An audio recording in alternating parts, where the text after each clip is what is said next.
Hello guys, আমার নাম মমতা আর চ্যানেলের নাম রিয়েল মমতা। তো চলো দুপুরবেলা আজকে কী রান্না করেছি দেখাবো।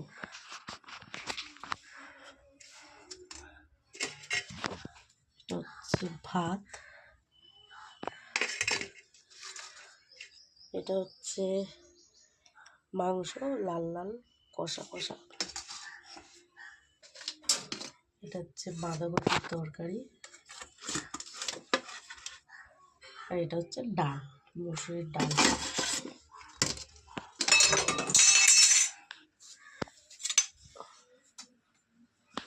একটু পাঁপড় ভাজা আছে, ফ্রিজে চাটনিও আছে। তো চলো আজকে এটাই রান্না ছিল দুপুরে। আর এই এখন বাজে 3টে বাজতে 5 মিনিট বাকি, ছেলেকে আনতে যাবে স্কুল দিয়ে। তো চলো টাটা।